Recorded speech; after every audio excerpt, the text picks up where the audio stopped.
আসসালামু আলাইকুম। আজকে ১৩তম রমজান। তো সেই উপলক্ষে মূলত আমরা উপস্থিত হয়েছি মোহাম্মদ আলিম আলীর বাসায় ক্রিকেট করার জন্য।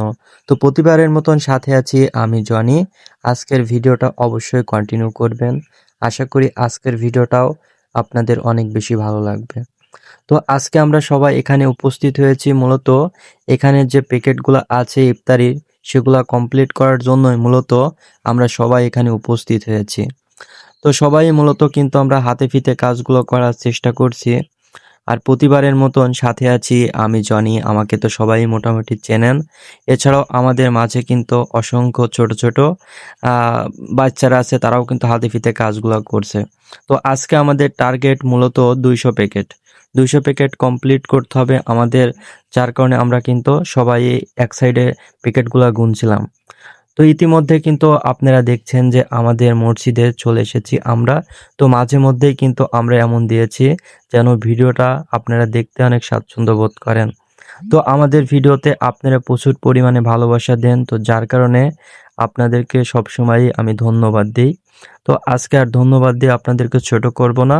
ইতিমধ্যে কিন্তু আমরা উপস্থিত হয়েছি অভয়নগর জামে মসজিদে। তো আমরা যদি প্রপারলি লোকেশনটা আপনাদের একটু ক্লিয়ার করি, চুয়াডাঙ্গা জেলা আলমডাঙ্গা থানার ডাউকি ইউনিয়ন অভয়নগর গ্রাম। তো আজকে আমরা কিন্তু অভয়নগর জামে মসজিদে মূলত এসেছি। আজকে কিন্তু ইফতারের আয়োজন করেছে মোহাম্মদ আলিম আলী। তো আমরা এটাও জানি যে আলিম আলীর কিন্তু 2টা ছেলেই প্রবাসে থাকে। তো সবসময় তাদের জন্য দোয়া করি, তারা যেখানে আছে তারা যেন ভালো থাক।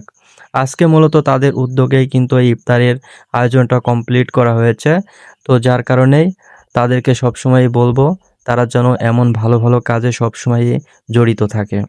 আর আজকে কিন্তু আমাদের এখানে মানুষের সংখ্যাটা খুবই কম, আপনারা দেখছেন। তো এরও কিন্তু অবশ্যই কারণ একটা আছে। কিছুদিন যাবৎ কিন্তু আমাদের এখানে ইফতারির আগেই অনেক দূর দূরান্ত থেকে কিছু মানুষ আসতো। তো যার কারণে এখানে কিছুটা হলো মানুষ বেশি হইতো।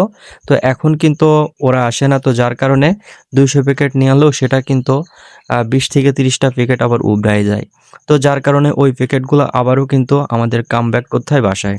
কারণ বাসার আশপাশে অনেকেই কিন্তু এই রমজান মাসে রোজায় থাকে। তো যার কারণে ওই প্যাকেটগুলা বাড়ির আশেপাশে, এক কথায় যারা প্রতিবেশী আসে তাদেরকে কিন্তু ওই প্যাকেটগুলা মূলত দেয়া হয়। তো সব মিলিয়ে আমরা কিন্তু চাই যে আমাদের সাধারণ যেসব মানুষ আশেপাশে থাকে তাদেরকে নিয়েই আমরা কিন্তু বসবাস করি। তো সুতরাং তাদের ভালো মন্দ দিকটাও আমাদের কিন্তু গুণবিচার করতে হয়। তো আজকের ভিডিওটা অবশ্যই বেশি বড় করব না। সবাই ভালো থাকবেন, সুস্থ থাকবেন, আর আমাদের জন্য অবশ্যই দোয়া করবেন। আর আপনারা যে যেখানে আছেন সবসময় নিজের খেয়াল রাখবেন। আসসালামু আলাইকুম।